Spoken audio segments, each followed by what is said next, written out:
नमस्कार, आप देख रहे हैं न्यूज़ वन इंडिया। मैं हूं आपके साथ उन्नति भटनागर। बुलेटिन की शुरुआत करते हैं लखनऊ से खास खबर के साथ। एलडीए में तैनात अवर अभियंता अंशु गर्ग सस्पेंड। प्राधिकरण के खिलाफ बयानबाजी करने पर सस्पेंड किया गया है। आवास एवं शहरी नियोजन विभाग ने गलत बयानबाजी पर एक्शन लिया है। अनाधिकृत रूप से बयान देने के लिए अनुशासनहीनता का दोषी बनाते हुए एक्शन लिया गया है। तो बड़ा एक्शन लिया गया है। ये बड़ी अपडेट सामने आ रही है, जहां अनुशासनहीनता के चलते ये बड़ी कार्रवाई की गई है। गलत बयानबाजी पर एक्शन लिया गया है। आवास एवं शहरी नियोजन विभाग ने गलत बयानबाजी की थी, जिसके चलते उनको सस्पेंड कर दिया गया है। अवर अभियंता अंशु गर्ग उनका नाम है, जिन्हें सस्पेंड किया गया है। एलडीए में तैनात थे, प्राधिकरण के खिलाफ बयानबाजी कर रहे थे, जिसके चलते एक्शन लिया गया और उन्हें सस्पेंड कर दिया गया है। आवास एवं शहरी नियोजन विभाग ने गलत बयानबाजी पर यह स्ट्रिक्ट एक्शन लिया है। अनाधिकृत रूप से बयान देने के लिए अनुशासनहीनता का दोषी मानते हुए उन पर यह कार्रवाई की गई है। तो गलत बयानबाजी की जा रही थी, जिसको लेकर उनके खिलाफ कार्रवाई की गई है। उनको सस्पेंड कर दिया गया है और इसी के माध्यम से बड़ा संदेश भी दिया गया है कि किसी भी तरीके से अनुशासनहीनता बर्दाश्त नहीं की जाएगी और उसके खिलाफ सख्त कार्रवाई की जाएगी। एलडीए में तैनात थे और इसी के चलते वो बयानबाजी दे रहे थे, जो कि प्राधिकरण के खिलाफ थी। इसी को लेकर उनके खिलाफ कार्रवाई की गई है। आवास एवं शहरी नियोजन विभाग ने गलत बयानबाजी दी, जिस बयानबाजी को देना उन पर भारी पड़ गया है और उनको सस्पेंड कर दिया गया है। तो लखनऊ से ये खबर है, एलडीए में तैनात अवर अभियंता अंशु गर्ग को सस्पेंड किया गया है। प्राधिकरण के खिलाफ वो बयानबाजी कर रहे थे। आवास एवं शहरी नियोजन विभाग ने गलत बयानबाजी पर उनके खिलाफ एक्शन लिया है।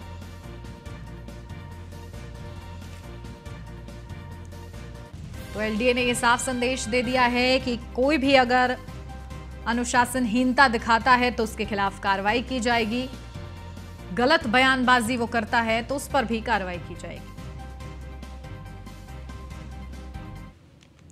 अब सीधा लिए चलते हैं आपको बांदा। सीएम योगी आदित्यनाथ का खास दौरा है। इस दौरान क्या कुछ वो कह रहे हैं, सुनवाते हैं। और कठिया गेहूं जो यहाँ की पहचान है, इसका अच्छा दाम यहाँ के किसानों को मिलेगा, यहाँ के कारीगरों को प्राप्त होगा।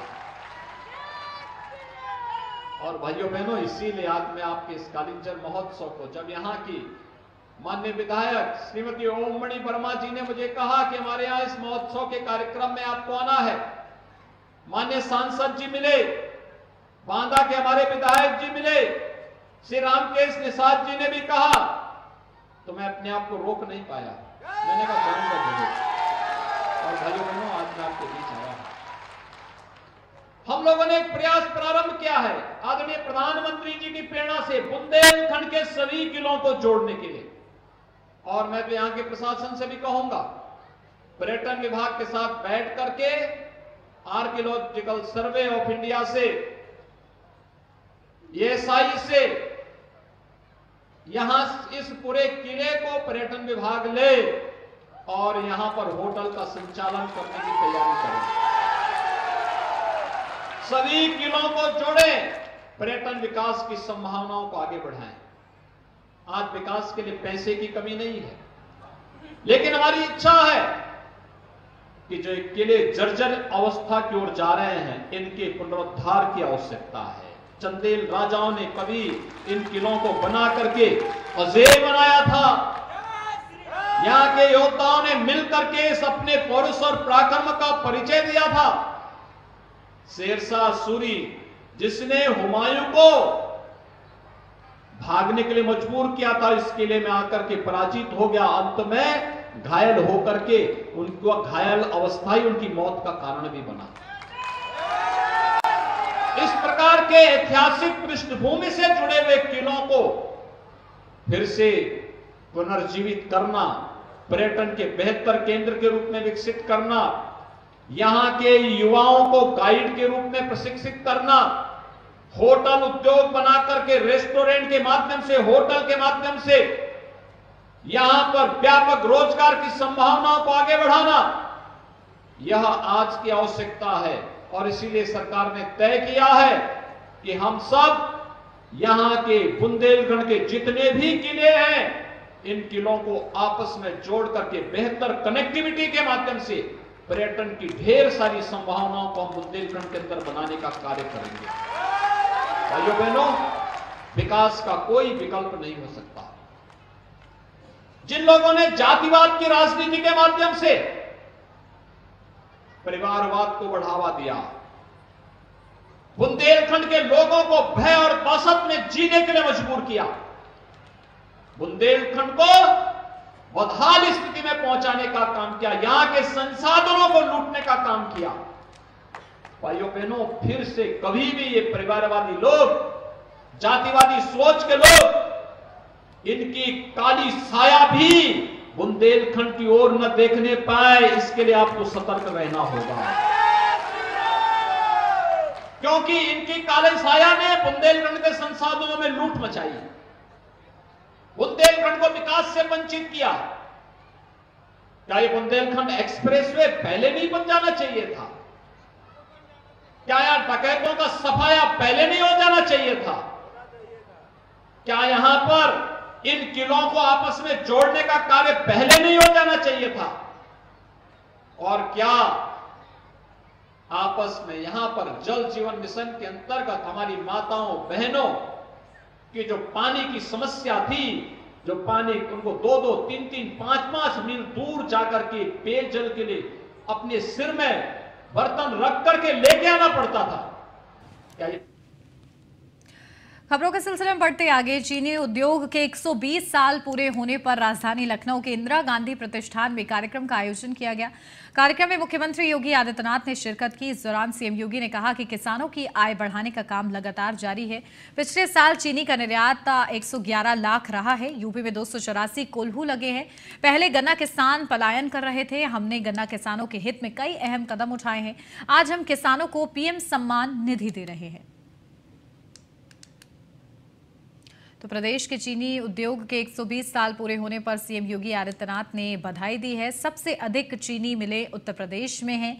ये उत्तर प्रदेश के लिए गर्व की बात है। किसानों के नाम सरकार का ये बेहतर काम। उत्तर प्रदेश में चीनी का उत्पादन सबसे ज्यादा है, इसका भी जिक्र सीएम योगी आदित्यनाथ ने अपने संबोधन में भी किया। किसानों के जीवन में व्यापक परिवर्तन हो रहा है। इसी के साथ किसानों के पक्ष में डबल इंजन सरकार ने अच्छे निर्णय लिए हैं। तो सरकार नए परिवर्तन करने के लिए प्रतिबद्ध है।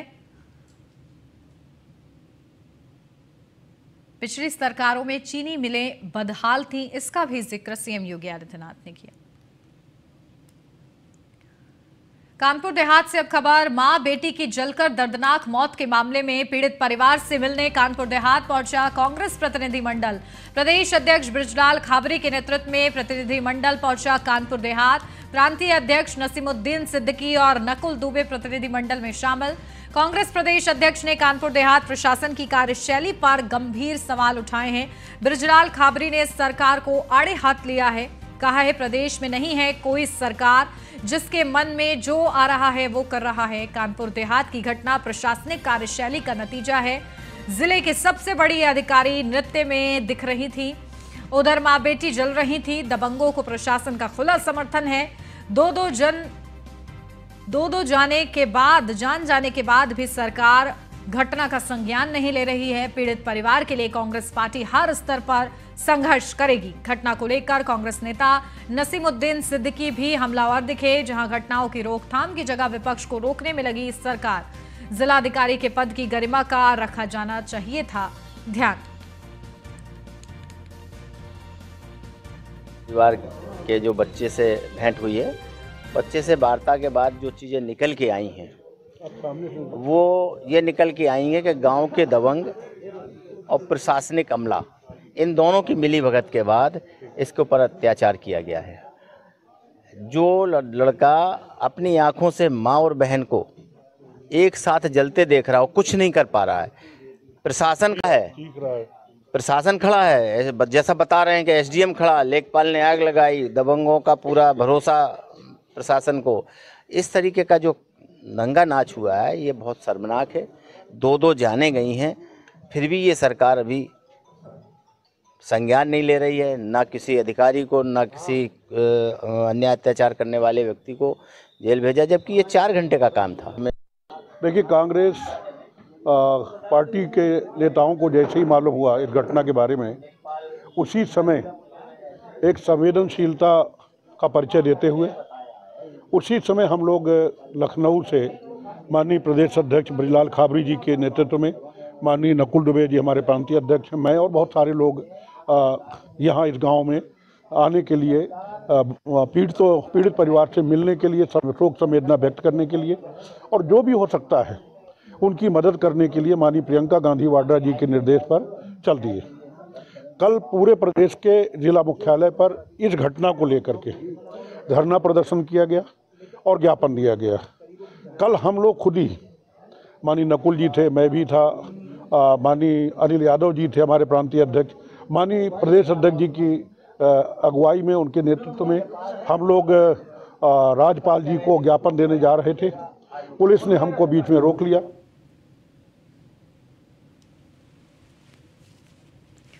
अपडेट लेते हैं, हमारे संवाददाता सलीम सिद्दीकी हमारे साथ जुड़ गए हैं। सलीम, क्या कुछ जानकारी? देखिए, आज कांग्रेस का प्रतिनिधिमंडल पहुंचा था, किस तरीके से परिवार के साथ वो घुलते मिलते नजर आए, आश्वस्त किया गया इस वक्त परिवार को जरूरत है किसी की जो उनको संभाले, लेकिन कांग्रेस का प्रतिनिधिमंडल पहुंचा, क्या कुछ रहा इस दौरान?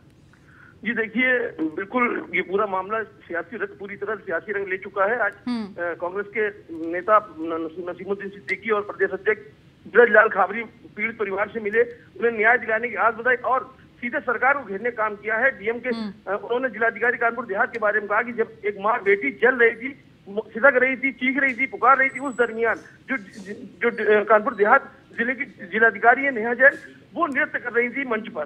तो साफ है। और सूचना ये मिली अभी से कुछ ही देर में आम आदमी पार्टी से सांसद संजय सिंह भी आने वाले हैं। लगातार जो है मड़ौली गांव में नेताओं के आने का सिलसिला चालू है। खास बात यह कि एसआईटी की टीम भी मड़ौली गांव आ चुकी है। पूरी तरह से मड़ौली गांव में एसआईटी की टीम जांच कर रही है। कानपुर के कमिश्नर मंडलायुक्त जो है राजशेखर जी, वो उसका नेतृत्व कर रहे हैं और एसआईटी की टीम ने डेरा डाल लिया। अभी फिलहाल कुछ ही देर में संजय सिंह आएंगे और कांग्रेस का प्रतिनिधिमंडल जा चुका है। जी बिल्कुल ठीक है, बहुत शुक्रिया सलीम आपका तमाम जानकारी के लिए। चित्रकूट पुलिस ने जिला कारागार में बंद निकहत अंसारी को पुलिस कस्टडी रिमांड में लिया है। अब्बास अंसारी की पत्नी निकहत अंसारी को पुलिस कस्टडी रिमांड में लिया है। पुलिस लाइन में निकहत अंसारी से चित्रकूट पुलिस पूछताछ करेगी। तो निकहत अंसारी से अब पूछताछ की जाएगी। चित्रकूट पुलिस उनसे पूछताछ करेगी। गुपचुप तरीके से वो मिलती पाई गई थी। आपत्तिजनक सामान भी उनके तरफ से बरामद हुए थे और ऐसे में इस वक्त वो पुलिस की हिरासत में है। निकहत अंसारी से अब चित्रकूट पुलिस पूछताछ करेगी। इस पूरे मामले को लेकर कई अहम सवाल हैं कि आखिर क्या वो अक्सर मिलने जाया करती थी, कितना वक्त वो बिताती थी, इस जैसे तमाम सवाल पूछे जाएंगे निकहत अंसारी से। तो फिलहाल आगे की पूछताछ चित्रकूट पुलिस की तरफ से की जाएगी। तो अब्बास अंसारी की पत्नी है निकहत अंसारी और अब्बास अंसारी क्योंकि जेल में बंद हैं तो वो उनसे मिलने पहुंची थी और गुपचुप तरीके से मुलाकात होती थी, लेकिन इसमें कुछ अधिकारियों को संज्ञान था इस पूरे मामले को लेकर, उन पर भी कार्रवाई की गई है। निकहत अंसारी को भी हिरासत में लिया गया है। अब निकहत अंसारी से चित्रकूट पुलिस पूछताछ करेगी। उनकी मुलाकात को लेकर कई आपत्तिजनक सामान भी उनके पास से बरामद हुए जिस दौरान वो अब्बास अंसारी से मुलाकात कर रही थी और ऐसे में क्या वो अक्सर मुलाकात किया करती थी, कैसे उनकी अधिकारियों के साथ संलिप्तता थी, इन तमाम चीजों को लेकर उनसे पूछताछ की जाएगी।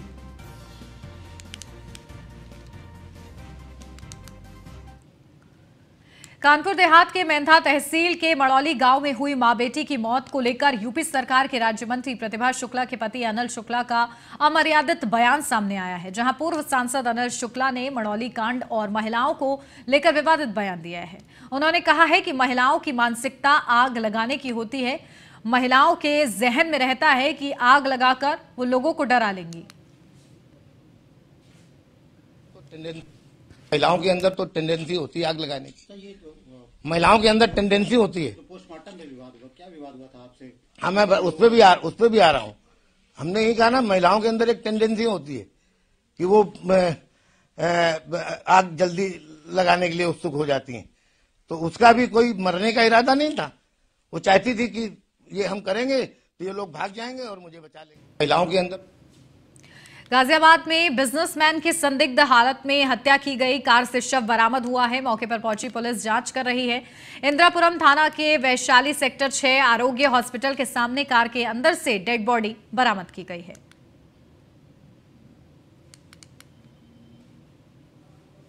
तो कार से संदिग्ध हालत में डेड बॉडी बरामद की गई है। फिलहाल पुलिस जो इस पूरे मामले की जांच कर रही है। गाजियाबाद में बिजनेसमैन की हत्या की गई है। अपडेट लेते हैं, हमारे संवाददाता ऋषभ भारद्वाज हमारे साथ जुड़ गए हैं। ऋषभ, क्या कुछ जानकारी इस पूरे मामले पर? बिजनेसमैन की किसने हत्या की, कुछ पता लग पाया पुलिस वालों को? जी बिल्कुल, देखिए गाजियाबाद के इंदिरापुरम इलाके में एक शव मिला है, गाड़ी के अंदर शव मिला है। हालांकि पुलिस ने मौके पर पहुंचकर अस्पताल ले गया, लेकिन जहां डॉक्टरों ने मृत घोषित कर दिया। पुलिस का कहना है कि जब वो पुलिस वहां पहुंची तो मुंह में झाग निकले हुए थे। तो अभी कहना मुश्किल होगा कि इसने आत्महत्या की है या हत्या है। बड़ा सवाल ये उठता है कि अगर आत्महत्या करनी होती तो वो कहीं भी कर सकता था। तो पुलिस हत्या के एंगल से भी जांच कर रही है। जी बिल्कुल, फिलहाल अधिकारियों का क्या कहना है इस पूरे मामले पर? जी बिल्कुल, देखिए गाजियाबाद के वसुंधरा इलाके का रहने वाला है व्यापारी, उसके परिवार को पीड़ित कर दिया गया है। हालांकि परिवार भी अभी किसी से रंजिश के लिए मना कर रहा है, लेकिन पुलिस दोनों एंगल से जांच कर रही है, आत्महत्या के एंगल से भी और हत्या के एंगल से भी। ठीक है, बहुत शुक्रिया ऋषभ आपका।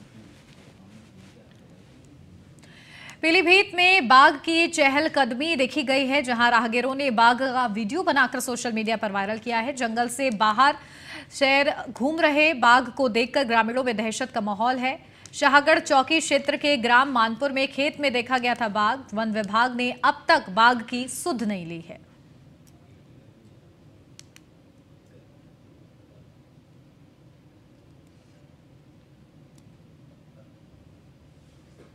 लखनऊ से अब खबर रोडवेज बस से बड़ा हादसा हुआ है। बाइक सवार को बस ने टक्कर मारी है। मौके पर बाइक सवार की मौत हुई है।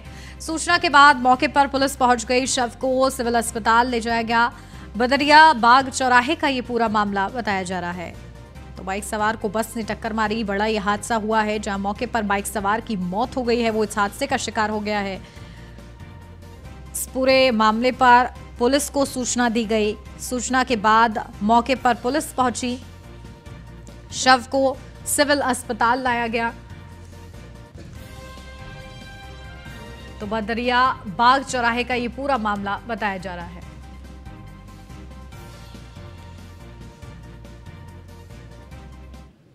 बरेली की दरगाह आला हजरत से जुड़े संगठन ऑल इंडिया मुस्लिम जमात के राष्ट्रीय अध्यक्ष मौलाना शहाबुद्दीन रजवी बरेलवी ने धीरेन्द्र शास्त्री को लेकर एक बयान जारी किया है। उन्होंने अपने बयान में कहा कि बागेश्वर धाम छतरपुर के धीरेन्द्र शास्त्री भारत के मुसलमानों को पासपोर्ट बनवाने और देश छोड़कर पाकिस्तान चले जाने की धमकी दे रहे हैं। इससे पहले भी टोपी वालों को सनातनी बनाने की बात कह चुके हैं। साथ ही मुसलमानों को सुधर जाने की भी सलाह दे चुके हैं। साथ ही उन्होंने कहा है कि धीरेन्द्र शास्त्री अपनी इन बातों से देश को कमजोर कर रहे हैं और मुसलमानों को पाकिस्तान जाने की धमकी देकर देश को तोड़ने की योजना बना रहे हैं। बागेश्वर धाम के बाबा धीरेन्द्र शास्त्री ने मुसलमानों को धमकी दी है और ये कहा है कि पासपोर्ट बनवा लें और वो पाकिस्तान चले जाएं। और इससे पहले उन्होंने ये भी कहा था कि टोपी वालों को हम सनातनी बना देंगे। ये उनकी बातें देश को तोड़ने वाली हैं और देश में नफरत फैलाने वाली हैं। मैं तमाम मुसलमानों से गुजारिश करूंगा, वो लोग जो बागेश्वर धाम में जाते हैं, उनके प्रोग्रामों में शिरकत करते हैं, वो कतान ना जाएं और वहाँ जा कर के उनकी कथाओं को, उनके वक्ताओं को बिल्कुल ना सुनें। इससे ईमान कमज़ोर होगा।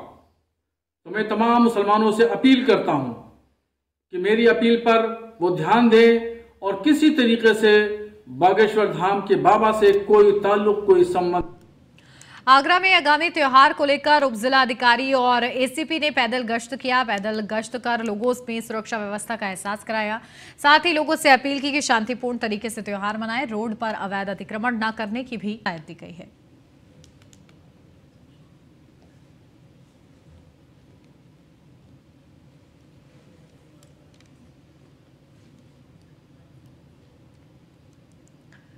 महोबा से अब खबर, बीएससी विभाग लिख रहा भ्रष्टाचार की इबारत। प्राथमिक विद्यालयों में भेजा जा रहा टूटा फर्नीचर। विद्यालयों में घटिया फर्नीचर भेज खाना पूर्ति में विभाग जुटा हुआ है।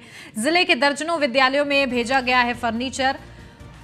मानक विहीन फर्नीचर से अभिभावक और अध्यापकों में रोष है। जैतपुर और पनवाड़ी विकास खंड में भेजा जा रहा है ये फर्नीचर। तो जिले के दर्जनों विद्यालयों में ये फर्नीचर भेजा गया है। मानक विहीन फर्नीचर से अभिभावक और अध्यापकों में रोष है। तो जैतपुर और पनवाड़ी विकास खंड में यह फर्नीचर भेजा जा रहा है। बिजनौर में पिकअप वाहन और ट्रैक्टर ट्रॉली की टक्कर हुई है। वहीं सड़क हादसे में 7 लोग घायल और 2 की हालत गंभीर बताई जा रही है। फिलहाल घायलों को जिला अस्पताल में भर्ती कराया गया है, जहां सभी का इलाज जारी है। तो 7 लोग घायल हुए हैं, 2 की हालत गंभीर बताई जा रही है इस पूरे मामले में।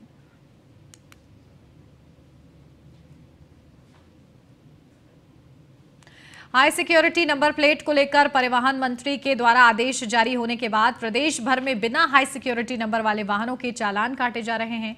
वहीं रायबरेली के कलेक्ट्रेट परिसर में जब जायजा लिया गया तो वहां अधिकतर सरकारी गाड़ियां भी बिना हाई सिक्योरिटी नंबर प्लेट की दिखाई दी। ये गाड़ियां अधिकारियों के साथ कई सत्ताधारी नेताओं की हैं जो हाई सिक्योरिटी नंबर प्लेट के बिना खड़ी हैं। प्लेट को लेकर कल एक आदेश जारी हुआ है और उस पर चालान की प्रक्रिया है। क्या है सर पूरा मामला, क्या जानकारी और आपके द्वारा क्या निर्देशित किया गया? देखिए, हाई सिक्योरिटी नंबर प्लेट्स को लेकर के जो भी आदेश जारी हुए हैं उसके बारे में हम लोग की बैठक और मंत्रणा वो परिवहन विभाग के अधिकारियों के साथ हो गई है और उन्हीं ग्राउंड्स पे ट्रैफिक के जो हमारे अधिकारी हैं और कर्मचारी हैं उनको भी ब्रीफ कर दिया गया है। हाई सिक्योरिटी नंबर प्लेट्स के लिए एनफोर्समेंट का ड्राइव भी शुरू कर दिया गया है और हम लोग ये इंश्योर करेंगे कि पब्लिक में एक अवेयरनेस भी इसके लिए आए और ज़्यादा से ज़्यादा लोग जल्दी से जल्दी हाई सिक्योरिटी नंबर प्लेट लगा के ही गाड़ियाँ चलाएं। जो नई गाड़ियाँ आ रही हैं उनमें तो ऑलरेडी लगा हुआ है। जो पुरानी गाड़ियाँ हैं जिनमें हाई सिक्योरिटी नंबर प्लेट्स नहीं हैं उनके लोगों को ये बताया जाएगा, in due course of time लगातार बताया भी जा रहा है कि वो लोग जल्दी आवेदन करें, ऑनलाइन आवेदन करके, और जहाँ से भी गाड़ी उन्होंने ली है वहाँ से नंबर। पीलीभीत से अब खबर, फिर खुली पीडब्ल्यूडी विभाग की पोल। सड़क निर्माण में भारी लापरवाही आई सामने। नहीं बन रही सड़क को बुजुर्ग ने हाथों से उखाड़ा है।